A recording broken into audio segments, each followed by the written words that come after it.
Good afternoon, Michael Malice here. Let that be your welcome for the next hour. We have with us, as part of our continuing series of episodes designed to traumatize and scar you, losers, my good friend comic Dave Smith, 1/3 Legion of Skanks, host of Part of the Problem, star of the Libertas comedy special, which is awesome.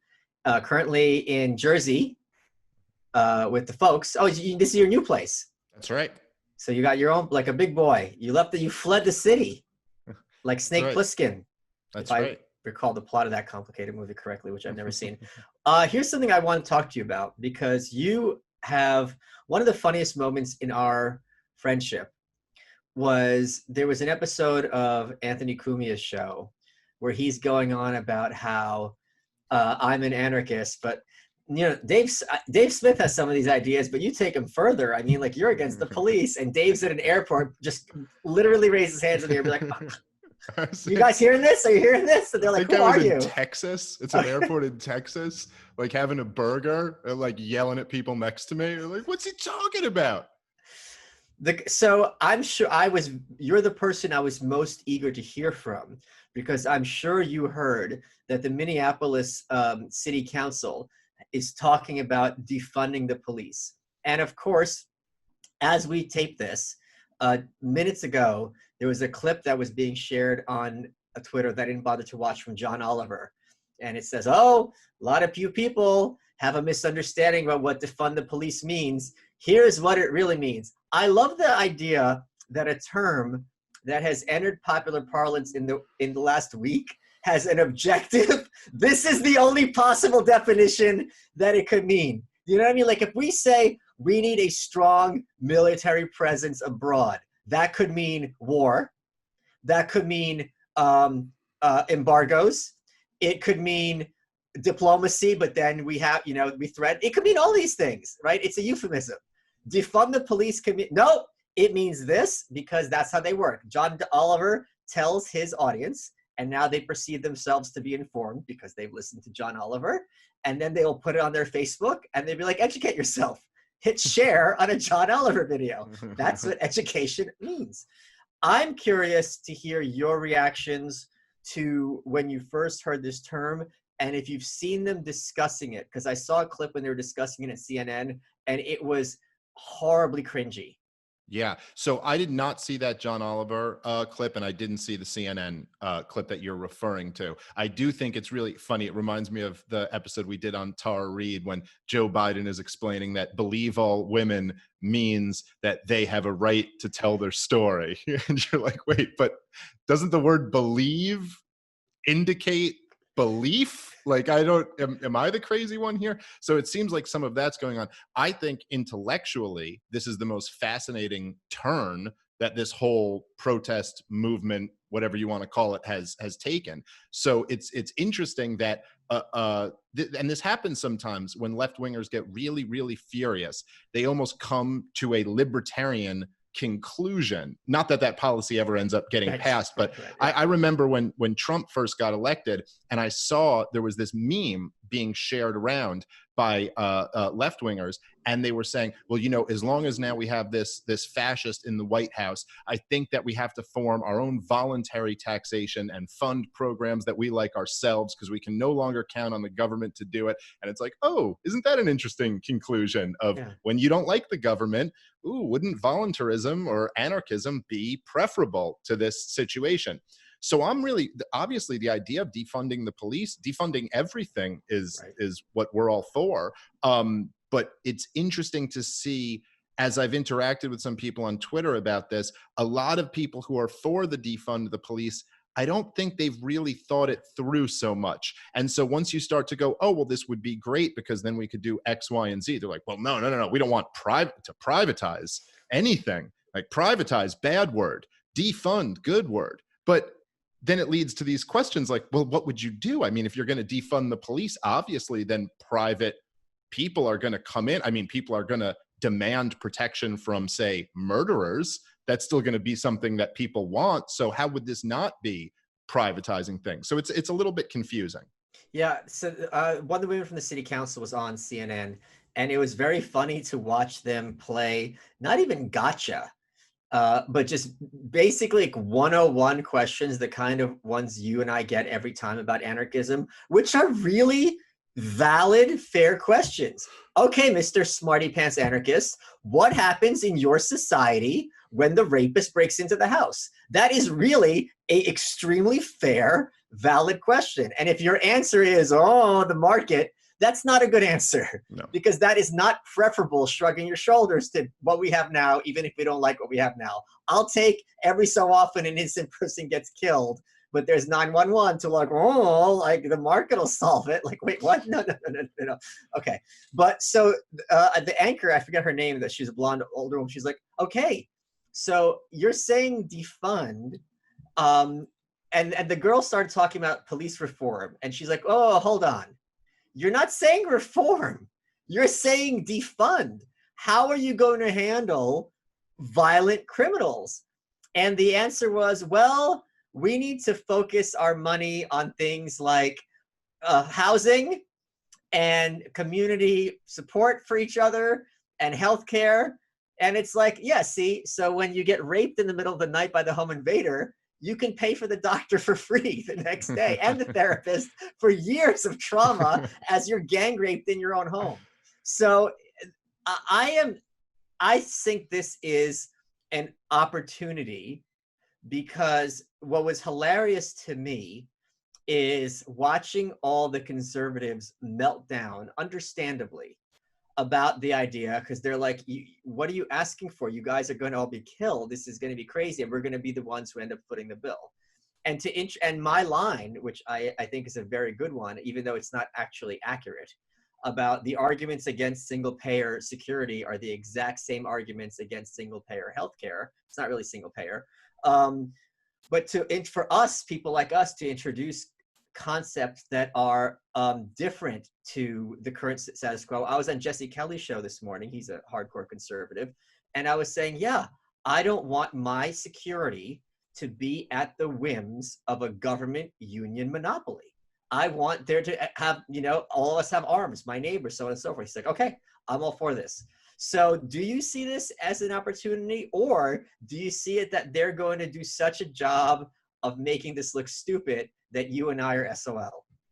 Well, it could be both. I mean, it's an opportunity, but the odds are it won't be, you know what I mean? We will not successfully take advantage, although it's worth trying. I mean, I think anytime any group of people are talking about abolishing a government agency, it's worth, us trying to insert our narrative in. The thing is that on its face, this is a huge political loser for the Democrats. And the fact that they now have to deal with it, like the left has really been fucking over the Democrats for a while in this country. They're such a pain in the ass for them with their, and in many ways I sympathize with the left more than the corporatist Democrats. I mean, sure. I prefer the Bernie Sanders to the Biden, the Bernie supporters to the Biden supporters. But the thing is that, right, like, so they're saying defund the police, but unlike an anarchist like you and like many other anarchists out there, they haven't been living in this intellectual space of what other things could work and how the market works and how it could work in this sector. So they have none of these answers. And then people on the right who see this, and people in the middle who see this, they see mobs of people tearing down a city, and they're saying, you're talking about removing the last line of defense. I understand where this seems fucking crazy to those people. They're like, this is the most batshit insane. It is crazy. It is crazy to them. Yeah. Yes, I completely get that. On the other hand, if you do start to think about this, especially with people who have been thinking about this for a while, it's interesting, and it shows a real insecurity and inconsistency in right-wingers in general thinking, that you would say, in all of these other services, the idea of a government having a monopoly on it is crazy. But in this service, we have to have a government monopoly. Yes, because it's so important. But doesn't that just leave you wondering, well, if it's so important, why not treat all services like they're so important? Like, what would the drawback be with having the government run bookstores or sneakers or anything else? And so obviously what our job is to kind of nudge right-wingers into being like, well, hey, look, I mean, if we're talking about abolishing the police, well, first of all, that just abolished all gun laws. I mean, literally, if there's nobody enforcing right. them, then all of these gun laws are gone. So now you have no more restrictions. So the Second Amendment has been fully restored to its original intent. So there's a pretty big victory for you. Now, on top of that, there's obviously going to be a need for this service. And so now we can get really creative. And since you believe in the free market so much and it does such a great job, now's where the market can come in and we can really, apply this. Now, that being said, defunding the police, it's what's interesting is that it's not just like the left is flirting with libertarianism. They've gone further than Ayn Rand into Murray Rothbard territory on the police question. So I would say, even me as a passionate ANCAP, this would have to be done in the right way.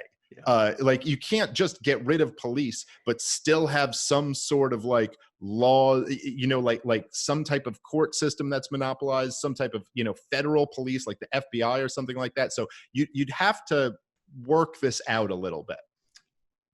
One thing that I enjoy on our crossover episodes, because we're pals, is a lot of times we can like drop our guard and talk as friends, and I know the audience enjoys that. And I'm going to confess to something that I wouldn't say if I was like in a more serious venue, but I'm happy to do it because we're among friends here. I do a lot of reading about like the early rise of the Soviet Union and how it's perceived here in the States. I'm reading a book right now by Eugene Lyons called The Red Decade. Eugene Lyons had been a reporter assigned to the USSR. He'd been a true believer in communism and the noble experiment. And he wrote a book called Assignment in Utopia. And he talked about in that book very heavily about not only how horrible it was, but the disconnect between what was being reported back home and what he was seeing with his own eyes. And he also explained how often that disconnect was necessary, because if you wanted to have permission to report from Russia, you really had to toe the line and everything had to get through censors. They couldn't text somebody. It had to go through channels. So they had to do this little delicate dance, which you have to appreciate on some level, because then you can't be Howard Rourke.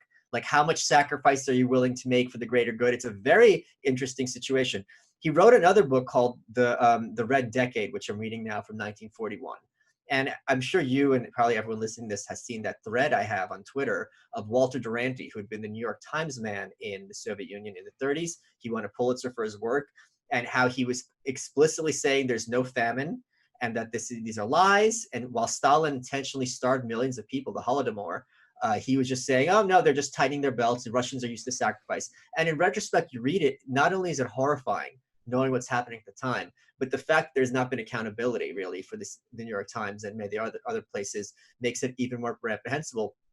As I'm reading this book, Eugene Lyons, it's talking about the New Republic and the nation and how they're making excuses for, also what's the difference between the KGB and a New York City cop? Like, they literally have that line. And all of these rhetorical questions that you see on Twitter, as if people, you can't think of an answer. Here's one: you can leave New York City. There's one answer. It's a really easy one. Let's suppose they're equally evil, right? Okay, yeah. You can leave New York. There you go.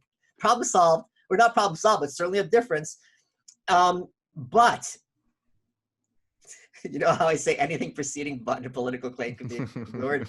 But for the first time in my life, I think, I am understanding all those despicable, truly evil New York City leftist intellectuals who sat on their hands and were like, you know what? Maybe this will work. Let's give it a shot. It's happening over there. And they were kind of like, what if in the long term, it's worth millions of people being starved to death if it brings about utopia? It's not us, it's them. And I got to tell you, I get that thinking, because if Minneapolis gets kind of completely like just descends into Mad Max, there's a part of me, I have to admit, this is not nice, but I'm being truthful, that's like, let's see if it works. Right. Yeah, no, I see what you're saying. I've also, I got to say, I've been thinking a bit about the left's not just apologizing, but kind of downplaying and ignoring the crimes of the communists. Just listening to left-wing people talk about the violence and the riots over the last few weeks, where it's just right away you're like, okay, here is a video of an unconscious man being soccer kicked on the ground. And they're like, well, you have to understand that if people are angry and they're rising up, and this is all to this. So it's kind of like this greater cause allows you to justify, it's got to crack some eggs in order to make an omelet. Like that's the whole thing. And every time in human history that people have had that attitude, you never get the omelet. You just crack a whole bunch of eggs, and then you get like an eggshell shitty omelet. It's never what you wanted it to be in the beginning. So I've been thinking about that. Look, I get where you're coming from. My concern is that there's still going to be this kind of like this experiment could go horrifically wrong. And I don't want to see that. That would also be the worst thing for anarchists who are arguing that this could be done peacefully, to just like throw off one layer of government if all of it is not done kind of in a organized way. I mean, I could see a scenario where they're like, okay, we're going to defund the police, but all the gun laws still exist, and you're going to be subject to like federal crimes. We're going to trace your guns, and you can still go to jail because some federal agent will come in and arrest you for all of these violations, and X, Y, and Z, and it's just a nightmare. So I don't know that. This is why pimps exist. Right. This is like what conservatives can't wrap their heads around often. It's not that a lot of times it's true that these women are brainwashed and hypnotized and they get into a relationship and the guy turns her out and blah, blah, blah. But a lot of times it's, okay, I am an extremely dangerous job. I am 100% dealing with felons. Everyone I meet is a felon who's trying to interact with me. I cannot call the police. In fact, if I call the police, not only will they not believe me, I'm going to be arrested and the consequence will be worse. So if I don't have some muscle to protect me, I can't continue doing this, job, which I'm sure they don't love to begin with, right? Now the possibility exists that, okay, Minneapolis, you're going to have the rapists and the murders or whatever. There's no police. It's like, and we have community, whatever services, whatever that's code for. It's like you're going to have, whenever there's a need, the black market will fill it. And you're going to have, whatever gang it is, are basically going to have turf war, not necessarily warfare. It could be as simple as this is our neighborhood. This is your neighborhood. We're going to make sure that people stay safe. But that is it's very difficult for people in those situations to adjudicate disputes because there's not a formal mechanism for it. Right. And this, of course, is what anarchists have always talked about as being what would, kind of spontaneously organize in a market. And I very much believe it would, but there would be some type of dispute resolution. However, if you still have a government monopoly on everything else, then even that would have to be driven underground. And that's a very dangerous situation. I gotta say, while I think this is intellectually an interesting point in this whole movement, I have been reading about how this is actually moving along in Minneapolis. I just can't imagine that this would actually happen. And maybe I'm wrong about that. You couldn't imagine Trump getting elected. Well, that's true. That doesn't mean it can't happen. But I'm just sitting here going, I just can't imagine. And again, that's not an argument that it can't happen. I'm just saying I can't imagine it. I can't imagine the left or the state giving up this type of authority, because I think that, number one, the left is going to realize what the implications of this are. I mean, like, even if you just, because I've been, messing around a little bit with people on Twitter, and even if you just go to them, okay, so you want to defund the police so people can get as many guns as they want to, right? And they're like, well, no, of course, I'm still for, like, I'm not giving up the idea of controlling everybody else's right to firearms. It's like they don't have that. It's not in the leftist mentality to let other people do what they want to do. That's not part of their thinking. And for the state to give up their police, I mean, they have to realize that's the whole game. If you don't have police, then you have nothing. Hey guys, Michael Malice here. I want to take a second to tell you about Ridge, which is a great kind of wallet to replace that crappy wallet your grandma or your ex-girlfriend gave you. They make everyday goods to a standard you don't see every day. It's very sleek. If you go to ridge.com and use promo code MALICE, you get 10% off with free shipping and free returns. So there's no risk to you. What is it? It's 2 metal plates bound together with a durable elastic band. Looks nothing like a traditional wallet. It comes in titanium, carbon fiber, aluminum. There's an option for everyone. It'll really draw a lot of comments. They got their start in Kickstarter just like I did. If you go to ridge.com/malice, you get 10% off of your order. And I think they look really cool. I love being able to present things that are inexpensive yet unique. That to me is the epitome of what class and fashion is about. And that's what Ridge delivers to you. And if you have a metal wallet in your back pocket, you get 6 fades on the raw denim. Let's get back to the show. I'm going to go full statist. Like when I was being empathetic to Andrew Cuomo when you and I were discussing him a few weeks ago, and I was trying to see things from his point of view. I can't see any Minnesota governor. I don't even know who the governor of Minnesota is, if it's a Republican or Democrat. I think it might be a Republican. I don't see any governor of any party, if there is any sort of breakdown in a city, especially a big city like Minneapolis, which is tourism, it's the pride and joy, I'm sure, of Minnesota, sitting on his or her hands and being like, well, brother, you asked for it. That's not happening. Yeah. He's absolutely going to be like, or she is going to be like, enough is enough. This is not working. And they'd be right to do it. So yeah. I mean, I think it's also, I'm going to twist this a little on conservatives. It's very cynical and easy to argue for things that you know are never going to happen. And I'll give you 2 examples of this. The Equal Rights Amendment, I talk about this in my book, The New Right, was going to happen. It was, how are you going to be against equal rights for women? What are you, blah, blah, blah? Reagan, everyone was for it. The Republican Party and the Democratic Party had it in their party platforms in the 70s. Phyllis Schlafly came along single-handedly, and she goes, by law, she goes, we have to look at this legally. If you're saying by law, women and men are equal, then by law, you have to have the draft for both men and women.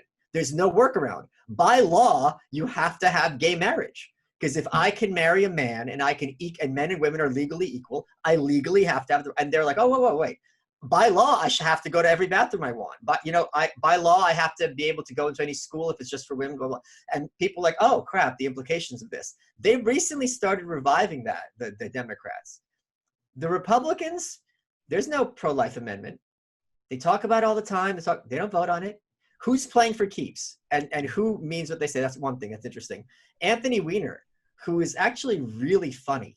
He was on The Independents many years ago. And this was during the debt ceiling crisis, the Republicans versus Obama. And they called him out. They said, look, you were refusing to raise the debt ceiling for George Bush. Now they're refusing to raise it for Obama. You're a hypocrite. He goes, we were in the minority. We couldn't do anything about it. They're actually going to do it. So he was like, yeah, we were doing it as a political, he said it openly. He goes, it's a political stunt. But they actually have the numbers. This is crazy. And it's not ridiculous what he was saying. So that's the thing that's interesting with both parties and their base. Although I think the pro-life position is obviously, we've had it. We know what that looks like. We don't know what a no police Minneapolis looks like. It's a lot closer to our experience in reality. It's interesting to see because that woman on CNN who was interviewing that Minneapolis city councilwoman, after she asked her these very basic questions, they weren't being answered. Instead of saying, aren't you worried about people getting raped and murdered in their home? She goes, aren't you worried you're giving Donald Trump a weapon to use against the left? So very quickly the mask drops and it's like, oh, we don't care about people getting killed in their home by home invaders. We were about Trump getting reelected. This is the real issue. It's fascinating to me to watch the left, the corporatists, as you say, which is I think the perfect term, hear from the true believers and be like, and they sound just horrified. Well, it's almost like the corporatist Democrats, in a sense, it's the most disgusting thing about them and their only virtue, that they're not true believing leftists. That, it's this weird kind of thing where like someone like Hillary Clinton will pander forever and she doesn't care about any of the shit she's saying.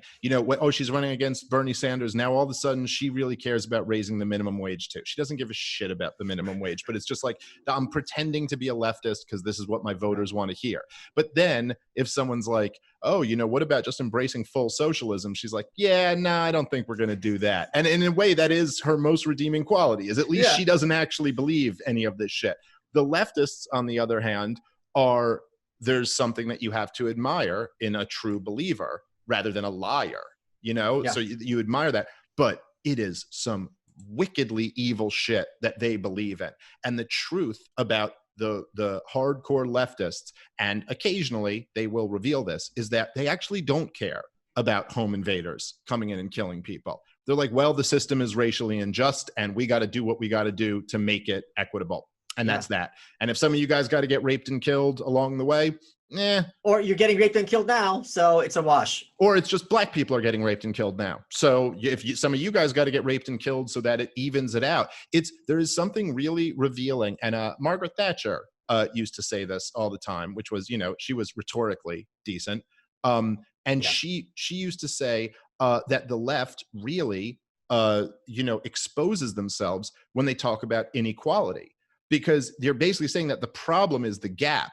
So she's like, so if we were up here and everybody is wealthy, you'd be upset about the gap. But if we were down here and there's less of a gap, you'd be okay with that. The quote was, you'd rather the poor were poorer. Yes. So long as the rich were not as rich. You can watch that clip on YouTube. Yeah, it's a great point that she's making. But there is this kind of subtext to disproportionality conversations in general too. Like if they go, oh, the cops kill blacks at a disproportionate rate, you're like, so if the cops stepped up their killing of white people, that would solve the problem of the disproportionality.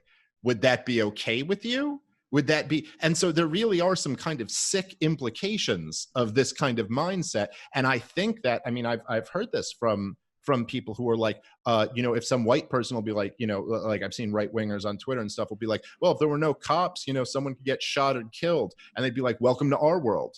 And it's kind of like, yeah, we don't care. We really don't care. And the CNN anchor, my guess is, I didn't see this clip, but my guess is just that they're not really taking this proposal seriously.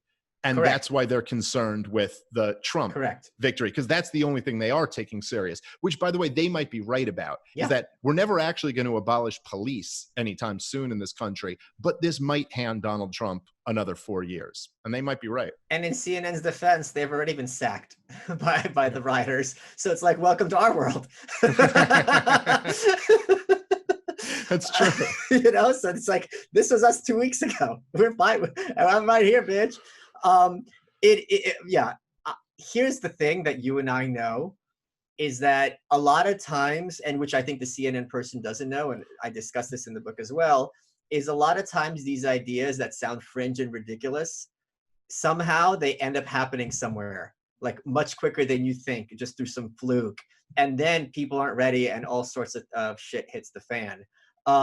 Do you think, I know my answer, that this is something going forward that the left is really going to be pushing forward? The defunding the police. I don't know. I certainly think it might move the Overton window. I don't know that defund, like it might be one of those things like that's a hashtag for a while. I don't think serious moves to defund the police are going to happen. But like you said, we live in pretty crazy times, and a lot of things I wouldn't have thought were going to happen have. But it's really hard for me to imagine that'll be. I think this will be the thing that some people on the left say, and it'll move the window open, the Overton window over, and that could be a good thing. Yeah, it's always curious to see, like, because there's the range. A lot of people are binary thinkers. They think Hillary Clinton is basically the same as a city councilwoman, which is ridiculous. At the very least, Hillary Clinton is very informed about policy and how it practices and plays out. And this is just like, okay, I'm going to throw this out there and have double talk. I think what they're also forgetting, in 1934, Upton Sinclair, the author who wrote The Jungle and many other books, he got the Democratic nomination for the governorship in Florida. And this is a very epic campaign. This is the height of the Depression. The FDR was riding high. There's a great book about this called Campaign of the Century. And he ran in a platform called EPIC, End Poverty in California. And a full-blown socialism. He wanted to make profit illegal. And he met with FDR in these terms, and he thought he was left the Oval Office, or the White House rather, that FDR was going to come out in favor of this. And FDR goes, no, little profit's okay. And the question became, if you have a program where you're guaranteeing like a job or whatever it is in California, why wouldn't literally everyone in America who's out of work right now, or the depression, who's SOL, why wouldn't they just go to California? And he didn't really have it. He's like, well, we'll figure it out. It's like, okay, like, what about where are they gonna live? We'll figure it out. I mean, just even that alone is going to be a nightmare situation. So it's interesting to see these kind of fringe ideas bubble out. And it's also hilarious to me how the corporate press, you know, who wants the boogeyman, and I've started doing this. I said, from now on, whenever anything bad happens to the left, you should blame alt-right trolls, because that's as close to a literal boogeyman, like alt-right troll, as exists, and it makes them sound crazier. It has a term that has no coherent meaning whatsoever. But to see these kind of campaigns bubbling under, the corporate press doesn't know how to handle it. Yeah. Because they know how to address crazy ideas from the right. You know, they would call castle doctrine and stand your ground doctrine crazy, because they're saying, and not ridiculously so, that you're basically legalizing killing and that's going to lead to more killings and blah, blah, blah, blah. That's dangerous. And you could see that argument. But stuff like this, they don't know what to do. Yeah, no, that's absolutely right. And it's a really, really fun thing to watch because they don't know how. And they've, you know, a lot of times, and I thought this was true in the reverse sense. But I don't know, did you ever see any of that stuff where with Charlie Kirk and the Turning Point USA guys and the Nick Fuentes fans were like storming oh, yeah, of course, his rallies, the Groyper Wars or whatever? It was like Charlie Kirk, this guy, has really worked out his, you know, critique of socialism. Right. But then all of a sudden he's being attacked from the right, and it's like he's got no defenses for it. Like he hasn't worked this out at all. It's like he's got a really strong left hand to hit the left with, and just complete muscle atrophy on the right hand, just jello. And he has no idea how to hit them. And it's interesting to see that dynamic. So he'd be there and he'd be like, you know, the left wants to apologize for Iran. Iran doesn't respect LGBT rights. And then there'd be some right winger like, we don't want to respect LGBT rights. And they'd be like, well, the founding of this country, what makes us great? And they're like, none of the founders wanted to respect LGBT, right? And then he's like, what? Like he's just got no James weapons. Buchanan? Yeah, like he's got no weapons to deal with the right. And it's fun to watch. You're like, wow, you really haven't, you got to work on this. But can I interrupt you? Because sure. I was just thinking about that incident last week and how I would handle it. Because there was one really particularly fatuous exchange where the student gets up, because Charlie Kirk was on stage with, like, I think a black gay conservative. And the guy goes, why is anal sex so important to conservatism? You know, like just reducing homosexuality, anal sex. And I was just sitting there thinking, like, do you really think that if the gays went away, there wouldn't be anal in conservatism? Like, what do you, that would be my answer. Like, what are you talking about, dude? Yeah, but by the way, that would be a much, much better answer than what everyone could come up with. And there were some funny moments and just some stupid questions like that. But there also were some really fair questions. And that they would like shut down and basically call them Nazis. And you're like, wow, look what you've been reduced to. Everything you complain about the left wing, you are now the exact same. You're identity politics. Oh, look at, you know, and so, but like some of the fair questions, like just for example, would be one person was asking something along the lines of, they go, okay, so you keep saying you're against illegal immigration, but you're for legal immigration. Well, if we just give them all amnesty, then it's all legal. So why would you not? So if we just change the law tomorrow that the borders are completely open, then there's no more illegal immigration. So what's the problem with that? And he'd be kind of in these tough situations. He had not worked out an answer. And this is an issue he talks about all the time. And you're like, you haven't thought that through? So all of a sudden, somebody who is great at destroying socialists and is thought of as like this really smart guy, it's like, wow, you don't have a... Wait, what'd you just say? Is thought of as this really smart guy? Well, by his followers. Oh, okay. Jesus not Christ. Not by us, okay, but no, but by the people attending those meetings. Sure. And then they go, so on your main issue, you're one question away from falling to pieces. I mean, that's pretty revealing. Now, also, to back to the point you were making, what CNN and the corporate press has done is they know how to, their right hand is strong. Like they know how to fight the right. They're racist, they're xenophobic. Anything that goes against the kind of, you know, narrative is that's what you are. You're flirting with fascism, you're not. They have all their slander terms down for right wingers. But then some left winger can come up and get them on their weak jello arm and go, hey, you agree with us that the cops are racist? Let's abolish them. And now they have to defend the cops. Right. And they're really not prepared to do No. that at all. So it's really fascinating. I'm sure you have a lot to say on this subject, and I'm extremely interested to hear what you have to say about it. I'm sure you probably saw my tweets on it. So Senator Cotton from Arkansas had an article in the New York Times on the op-ed section.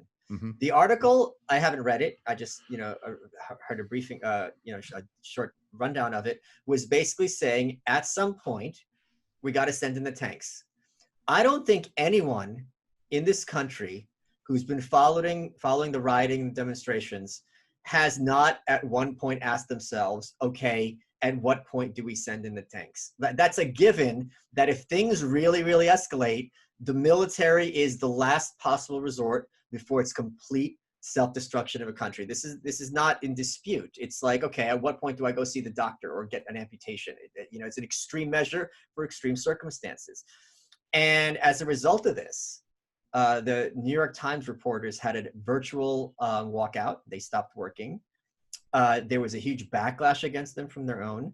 They fired the editor and the editor's editor, who's in charge of the op-ed section, or one of them got fired, one of them got moved separately within the organization. And there was this huge blowback. Oh my God, how can we print this? And I tweeted this out. I go, this is the same paper that under an op-ed tweeted out how pedophilia should be regarded as a persuasion, not a crime. And they had an op-ed entitled, this was the title, "What We, the Taliban, want." And frankly, I think it's extremely legitimate and important to find out what the Taliban wants. Because I'm not saying we should find out what they want and give it to them, but we should know, okay, is this something where we could get them to go away, and what's going to hurt them the most? Like, what are their values? This is very germane to any enemy or a rival or ally or whatever like that. So it was just, and to me, I thought it was so telling that these apparatchiks for the New York Times think they're in a position to tell to no platform, a sitting senator who's saying things that are not only not controversial, but have been universally thought by everyone who's looking at this subject. Yeah. So, right. So as much as I do not want to see the military deployed on American soil or anywhere else for that matter. What about Harvard? Well, okay, fine. Maybe select targeted drone strikes. Yes. I could support, but there's, the casualty rates on those things. They never get the people they're looking for. You go eggs. These are the omelets. Finally, we'll be able to make omelets. We're going to be reading articles and you'd be like, did you see that 98% of the people killed in these drone strikes weren't leftists? We got to cancel this whole thing, man. I mean, this is just not the unintended consequences.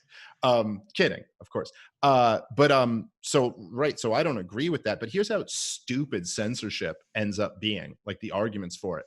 So let's say you're really against the military being deployed on American soil.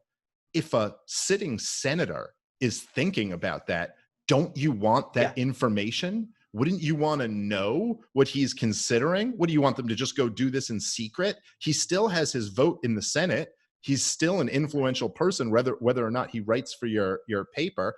And of course, we should hear from the Taliban. We should hear from Osama bin Laden, someone who actually attacked us, unlike the freaking Taliban. So yeah, of course, you want more information, and especially if someone is a relevant person and their opinion is, has some power, some influence behind it. Sure, you'd want to hear from them, and to see, of course, I don't think we're there, and it looks like there's some signs that the rioting has calmed down a little bit, and so thank God it's not coming to some type of situation like that. But of course, you can understand where millions of Americans were thinking about this. Millions of Americans were thinking, well, what has to happen to stop this? Yes, it has to be stopped. It's and here's the other situation, as both of us who are obviously extreme opponents of authoritarianism, which would you rather have? The government saying, if this doesn't settle down in a week, we're sending in the tanks, or they do it without warning. Now that second one is a terrifying scenario for all of us when this kind of thing happens without warning overnight. Because then we're in full-blown martial law, military coup scenarios, and I'd rather have rioting, frankly, than to have just the entire government clamp down the whole country and like how are we going to get out of that? That's a very scary position. Like the Patriot Act, right? it's going to be temporary. This is an emergency. And then what is it, like 30 years later? Oh, yeah, 20 years later. Oh, yeah, it's fine. We're just going to renew it, you know, even though blah, blah, blah, you know, bin Laden's long dead. I'm also curious about another thing. So one of the things, let's get personal for a little bit. One of the things you and I talked about are kind of relationships with our families and so on and so forth. And I've been talking to a lot of people online who are like our audience and who are having kind of troubled relationships with their families because of their political views. Because I was on, what's the Gnomes podcast? Do you know? The Comedy Cellar. Yeah, the Comedy podcast. Sellers podcast. I don't know what it's called. I forget the name. Yeah, I listened to about half of it, which you did a fantastic job. Thank you. But the point I make there is it's impossible to have a radical political philosophy without sounding like a moron or lunatic. And I would encourage people have that line always ready, because just like you were talking about with your work with SC Cup, right? Like you're Dave Smith comedian, you're giving her facts. She's getting facts from the deep state. Like if I had to choose, I'd choose the deep state. Like if I had to guess at some random, it makes perfect rational sense. Like I'm going to pick with the professionals than someone, because the odds of that someone would be correct and not some random lunatic are low. I mean, yeah, if you think about it in your mind, and this was literally the situation SE Cup was in, it would be, and I mean, I'm making up the people, but it's not far off from this. It'd be like, well, I just had an hour-long conversation with Dick Cheney's chief of staff. Right. Colin Powell and me were texting back and forth earlier today, and then I spoke to 3 senior members in the State Department. And you, comedian Dave Smith, are telling me that they're all wrong and you know better than all of them. So no matter how much sense I might make in a 3-minute argument, you could understand where SE Cup would go, I'm going to err on the side of them. Yeah. Well, it just happens that I'm right. But it is pretty crazy. Like even for me, I'd be like, yeah, I get it. I get why you feel that way. Do you have advice for people in our audiences who are dealing with, especially, I think because things were such an emergency situation with the coronavirus lockdowns and now the protests and the rioting, I feel like people are even more on edge. What advice would you give like our audiences to how to address this with their families? Look, I think especially nowadays, and especially it depends on what the politics, like specifically what the politics are of the family member, because somebody who's like, a left-wing guy and a right-wing girl, or vice versa, more likely, they can have a relationship and it's not a problem. But if you're like a social justice warrior leftist, it's going to be very, very hard to have relationships with people, because it really is as you describe in your book, it is an evangelical religion, and it's a totalitarian one. You have to conform in every sense of the word. So those things are challenging. I mean, I don't know. I just think that, and probably anyone who listens to this show will agree, that I don't think you should be that way. And I don't think, no matter what your politics are, I don't think you should demand conformity to your worldview from relatives or friends. And I would say if it's a real problem in the relationship, and it's a relationship that you want to maintain because you love the person, you benefit from the relationship, I would say try your best to not talk about it and not focus on it, and focus on other things. Now, I understand that in some cases that's impossible, because people force you to. Now, if you're forced into a situation where you have to discuss these things constantly, then my advice would be that you have to be yourself and not back down. You can't conform, because that's not a relationship worth keeping if you have to, figuratively get on your knees and apologize. And of course, this movement is making people literally do that. But so that's my advice. I'd say, like, I have relatives who I love who voted for Hillary Clinton, and we fought about it a lot, in 2016. And I've made with 2 different relatives that I have just the decision that I'm just not going to talk politics with them anymore, because I love them and I don't want to spend my time fighting with them. And that's just, to me, that's a higher value. Do they treat you differently because politics is your profession? Is there a modicum of respect, or is it the opposite, that they're going to disrespect you more because who do you think you are just because you have a podcast? I think that, at least in my experience, right, like I have, there's a short list of people who have convinced more people that libertarianism and anarchism is the way to go in like genuinely. I mean, there's a short list. Like there's not that many people who have convinced more people. Not a one of them is someone I have a personal relationship with. They're all people who are like listeners of the podcast or family. And I think that there's something, you know, especially for family members and close friends, sometimes it's very tough for them to allow you to change their worldview on Sure, of something. course. Oh, yeah. Because they have a different understanding of you. They know your flaws in a way that other people don't know. You're not like some figure to them. You're a real person. And they also, it's a little bit weird to give someone that. Like, oh, of course. you changed my. So I think that most of my family members, they kind of, I mean, they give me credit. They know that I know what I'm talking about and I make some good points. And like some people in my family are very sympathetic. But I think that there's a way to kind of laugh it off or downplay it. Sure. Like, oh, that's Dave. He's a little bit crazy with this stuff. Something like that.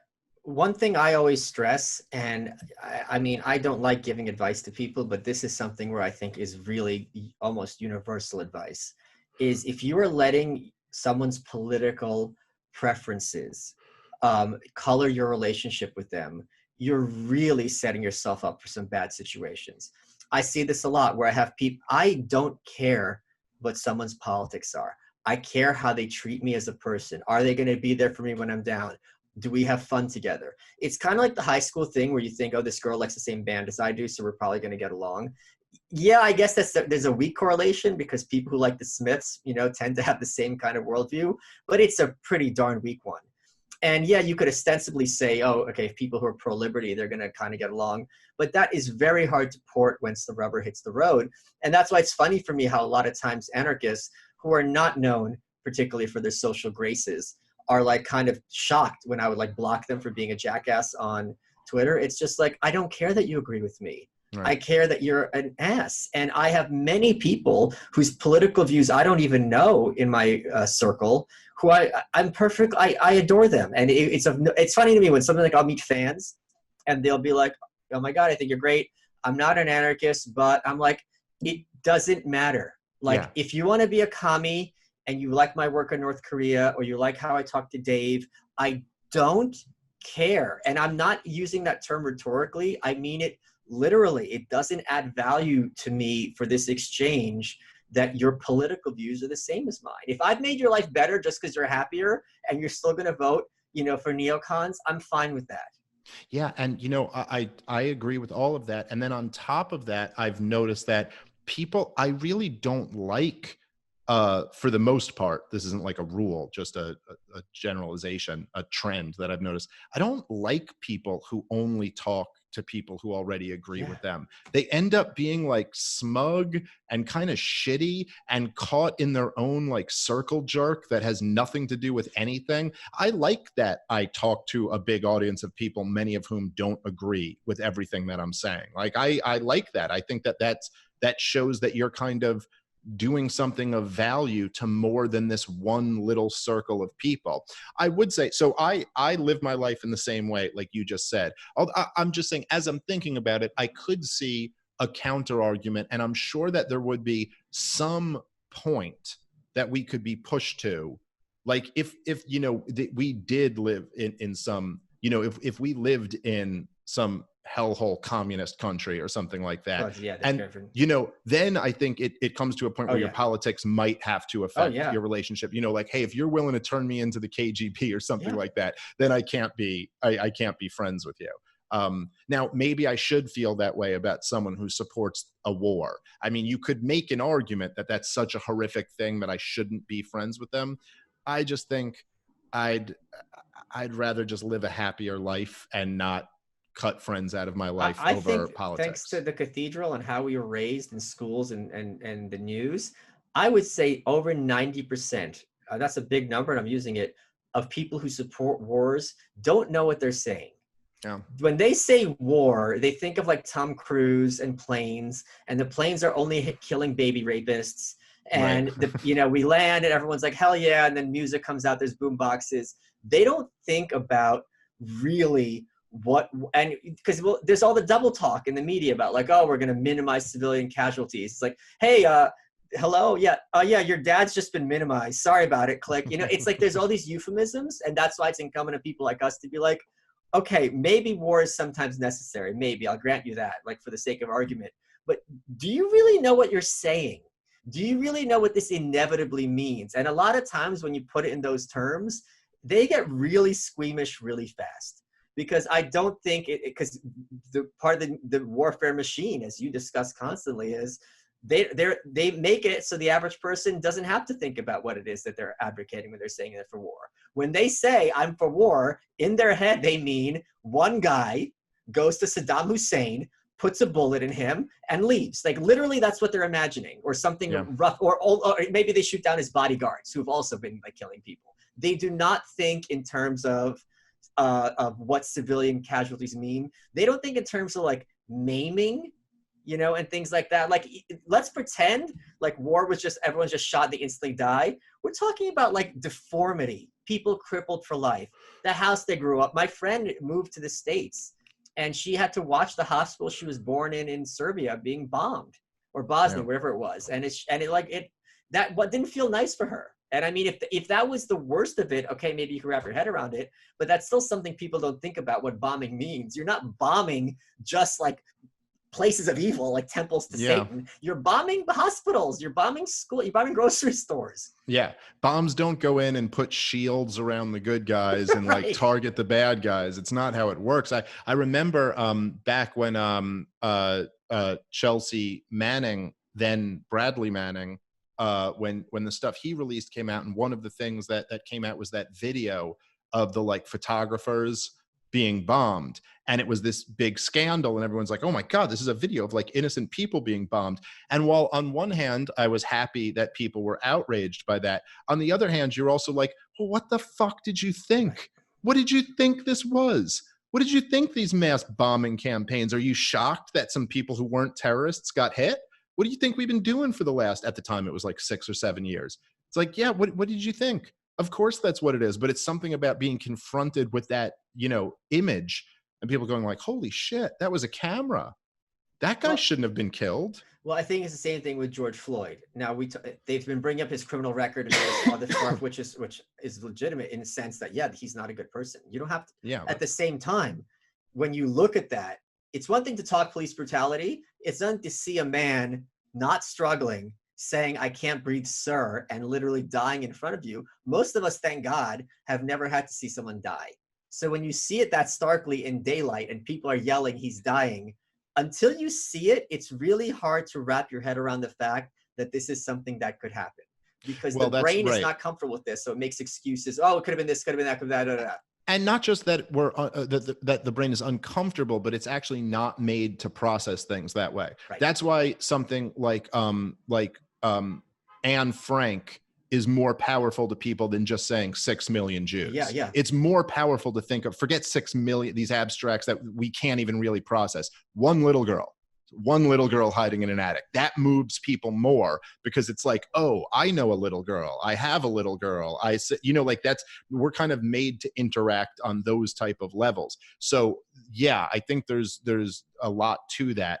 And I also, the stuff where they start talking about somebody's like, what happens a lot is that people say, broadly speaking, on the left, will say something like, after, that guy in Ferguson, was it Michael Brown? I think was the one in Ferguson. He dies, and they go, he was a gentle giant, and he was a man of Jesus, and he was this one. So they have to make him an angel who got killed. And then they go, oh yeah, well, here's a video of him fucking robbing a convenience store. And now your whole narrative is completely tarnished. And it's easy for someone to go, they were lying to us all around. So like they're playing on, it's like binary thinking on both sides. Oh yeah. And so you kind of poison the well by, well, this was a bet. Meanwhile, you're like, none of this matters. None of this has anything. This is not relevant at all. Whether he was an angel or an evil person, what happened in that altercation? That's what matters. There's very few times when I don't tweet something. And one of the tweets there's like under 5. This was one of them. I had this tweet ready and I didn't send it. I didn't even write it because I'm like, this is going to cause me so many headaches, and they're not going to be funny headaches. It's just going to be frustrating headaches. I was just going to say it's perfectly acceptable to think that George Zimmerman, Trayvon Martin, Derek Chauvin, and George Floyd were all bad people. It's perfectly acceptable to say that and to think that. And one has nothing. I don't want bad people who aren't in the middle of committing violence to be shot in front or suffocated or beat up and killed in front of everyone else. Now, Trayvon, that was a different situation, obviously. But it's like that is, and you don't have to be an angel or a devil, and it doesn't have to be all black people. It doesn't have to be all cops. You could just say, this is a really effed up thing that happened to a bad person. And there's an aspect of conservatism, which is the opposite of virtue signaling. Oh, I just coined, I'm going to call it vice signaling. How they get off on defiantly not caring about whatever it is the left is caring about at the moment. And it's a very reactive, mindless approach because they're still leading you. So I literally said something very similar about this. I think I called it anti-virtue signaling, but vice signaling is way better. But I said this to Christopher Cantwell about the alt-right. So it was one of the things I hated about the alt-right, was that it's just the equal opposite of the social justice warriors. So they'll be out there doing all the virtue signaling shit that we all know. And then some alt-right, frog troll account will be like, throw them all in the oven. And you're doing the exact same thing. Like, it's the opposite, but it's the exact same thing. You're signaling to everyone how you don't give a shit about any of this. And it's just as gross. And and especially because Cantwell is like, I don't want to kill all the Jews. Yeah. He's like, I wish no harm on you and Dave. I don't want you to live in a country with me, but I don't want to kill you. Right. And actually, I don't even know if he felt that way, because I think he even said, like, in fact, he did say to me, and I'm sure he felt the same way about you, where he was like, oh no, I have no problem with you guys in my ethno state, because you're like the good ones. Oh no, you're allowed. I'm not. He told me I'm not allowed. Oh, Dave Smith. See, this Talib Kweli was right about you. Talib Kweli was right about you. Michael, I love you, but I guess this is where we part ways. I'm going into the ethno state, and you're not going. I'm going back to Israel. I'll be honest, I've heard a lot of anti-Semitic comments, but the barbecue is the best I've ever had. These white nationalists lay down a mean ribs. There are ribs off the barbecue. Delicious. We are running out of time. What has been your favorite part of this episode? My favorite part was you coming out against defunding the police. They are welcome.